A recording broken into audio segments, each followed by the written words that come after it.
Morning, fam. I thought I'd do a quick review. Last night I went to see Star Wars: The Rise of Skywalker, and I'm gonna say this: I think all the things I'm hearing about what the critics are saying. This is the reason why I haven't watched any of the other reviews on YouTube or anything like that. That everything I'm hearing about that is false, absolutely false. J.J. Abrams did a wonderful job. The plot is almost perfect. There are some glitches in it. And yes, I'm warning you now. There are spoilers. So if you don't want to hear this, don't listen to the rest of this. Uh, okay, this concludes the Skywalker story to me in a great way. It's a story of redemption. It's a story of fulfillment. It's also something you find out about the Sith.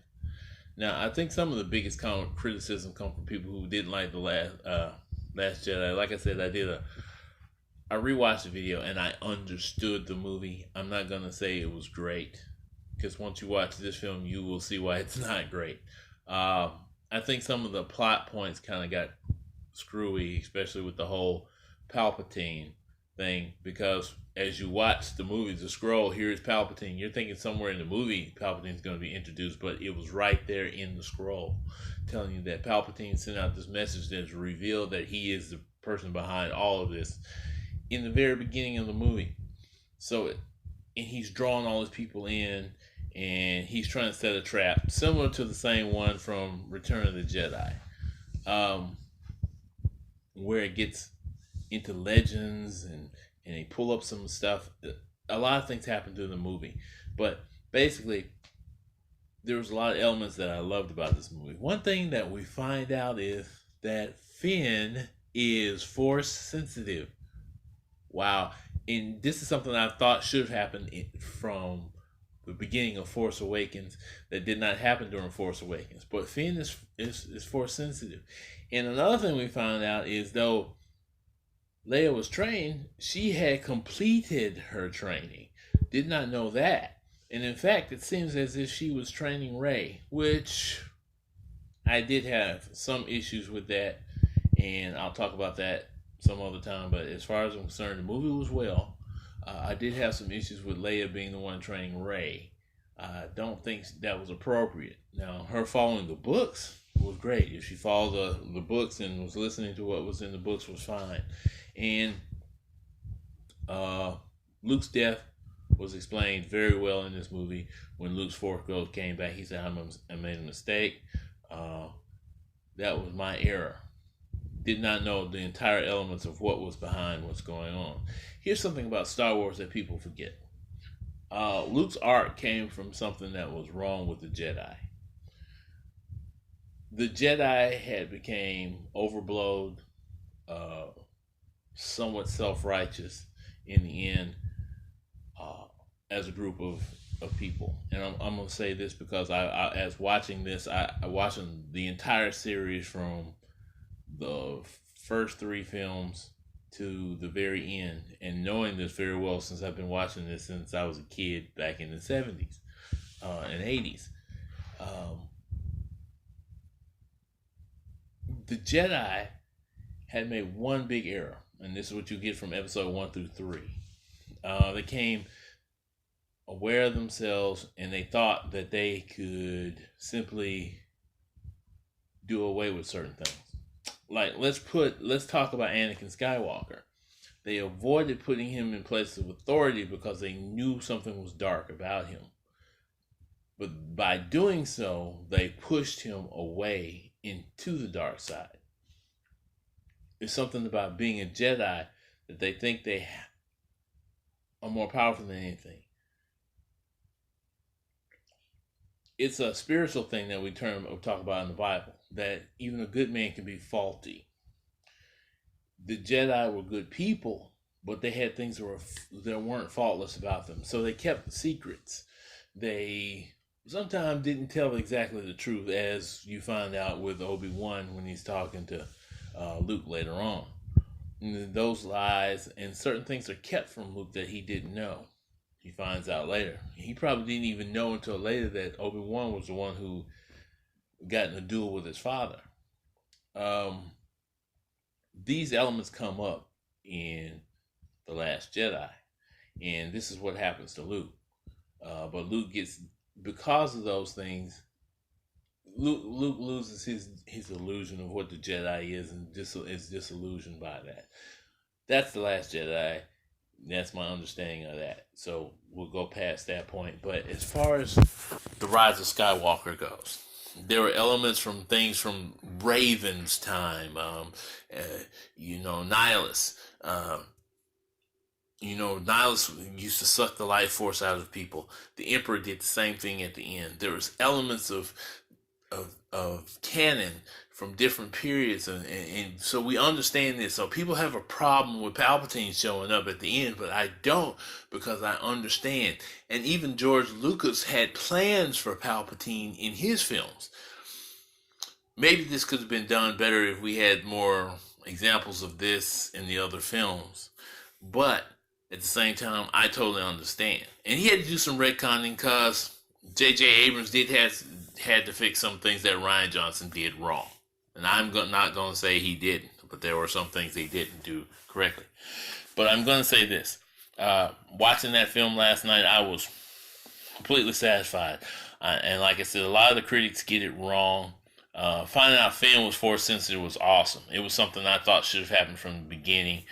And possibly that some of the other defectors of the First Order may have the same thing. We won't know that until later on.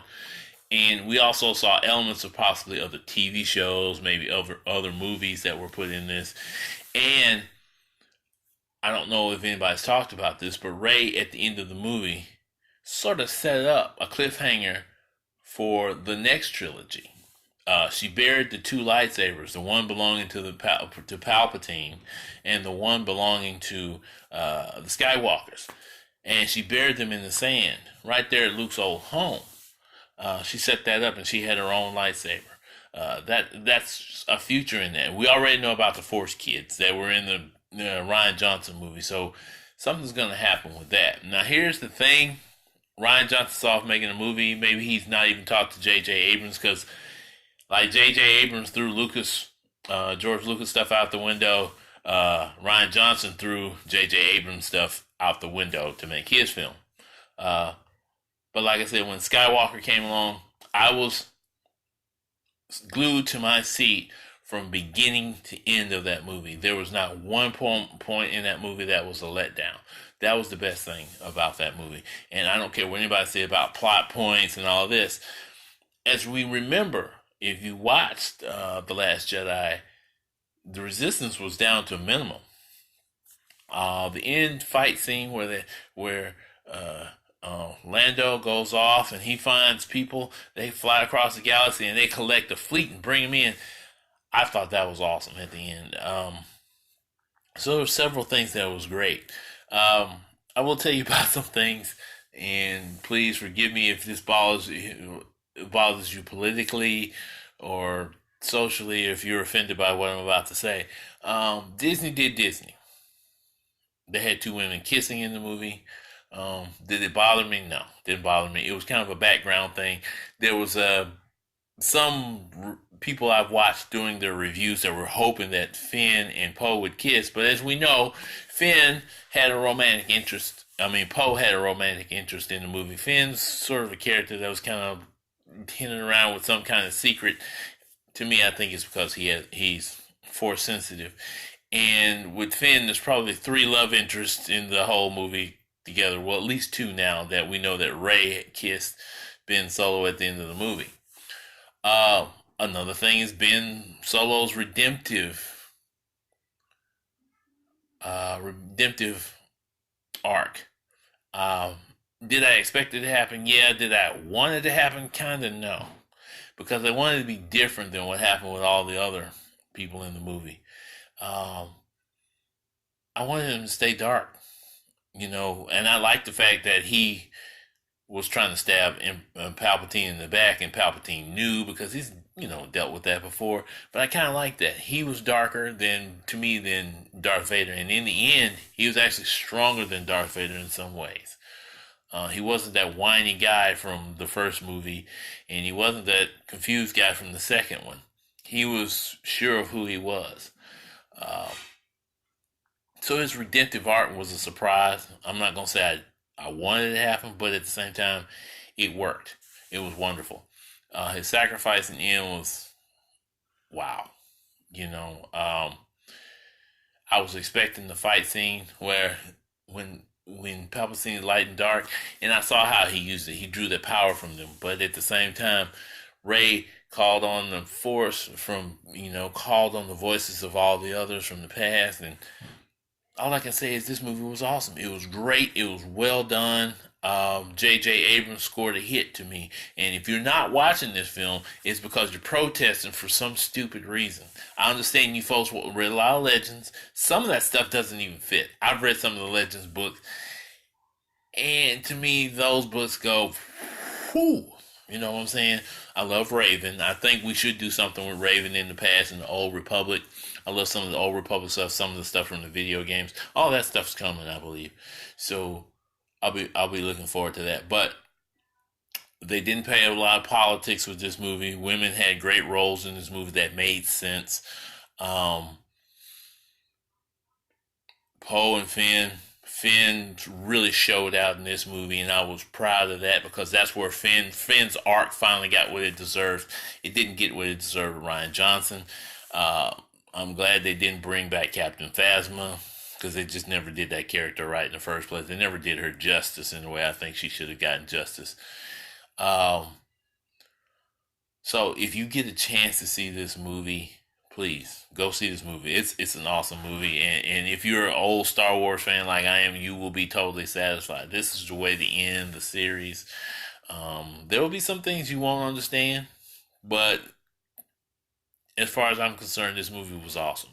Like I said, the hokey plot points. Harrison Ford showing up for that one scene where he was talking to Ben. They could have done that in a slightly different way. Um, you had already had Leia doing that, but I understand because she had passed away, you had to fix that, and you probably decided that Harrison Ford would take on that role instead. That was fine. Um, the end was great, and all I can say is that battle scene at the end. Man, I would have never expected it like that, but it worked out. It was well.